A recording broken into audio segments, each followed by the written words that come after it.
அந்த இருள் வாழ்க்கையில் என்னைக்காவது ஒரு நாள் சூழும். இந்த உலகம் நமக்கு புரிய ஆரம்பிக்கும், மனிதர்கள் புரிய ஆரம்பிப்பாங்க, மனிதர்களுடைய நடவடிக்கைகள் புரிய ஆரம்பிக்கும், மனிதர்களுடைய உண்மை முகங்கள் புரிய ஆரம்பிக்கும். மனிதன் பின்னாடி எப்படி நடந்துப்பான், முன்னாடி எப்படி நடந்துப்பான், அவனுடைய வார்த்தைகள் எப்படி இருக்கும், முன்னாடி பின்னாடி எப்படி இருக்கும், உங்களுக்கு நலவு விரும்புவானா இல்லையா, உங்க கண்ணியத்தை மனிதர்கள் பாதுகாப்பார்களா இல்லையா, இப்படி எல்லாமே உங்களுக்கு ஒரு நாள் புரிய வரும். இப்ப எல்லாமே கைவிடப்பட்டுட்டோங்கிற நிலைமைக்கு நீங்க யோசிக்க ஆரம்பிப்பீங்க. இப்படித்தான் இந்த வாழ்க்கை இருக்குமா, எதுக்கு இந்த வாழ்க்கை, எதுக்கு இந்த மனிதர்களுக்காக, இந்த மனிதர்களோட நான் வாழணுங்கிற ஒரு எண்ணம் கூட உங்களுக்கு ஏற்படும். அப்ப இந்த குர்ஆனுடைய வசனம் உங்களுடைய உள்ளங்கள்ல வரணும். வஹுவ மஅக்கும் ஐனமா குன்தும்.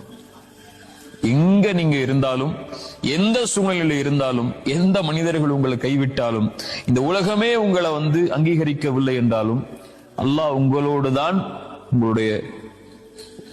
உங்களுடைய நிலைக்காகத்தான் அல்லாஹ் உங்களோட இருப்பான்.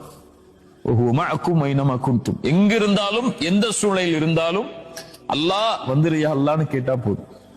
அல்லாஹ் நான் இயலாதவன், என்னிடத்துல வந்துரு, உன்னிடத்துல வர ஆசைப்படுறேன் அப்படின்னு நீங்க சொல்லிட்டா போதும்.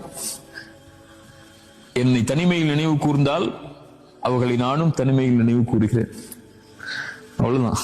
ரப்பே நான் உன்னை அழைக்கிறையா அல்லா, உன்னிடத்துல வர்றையா அல்லான்னு சொல்லிட்டா போதும். நீங்க சொல்ல வேணாம், மனசுல நினைச்சா போதும், அல்லாஹ் உங்களை நினைவு கூர்ந்து விடுவான். அவ்வளவுதான்.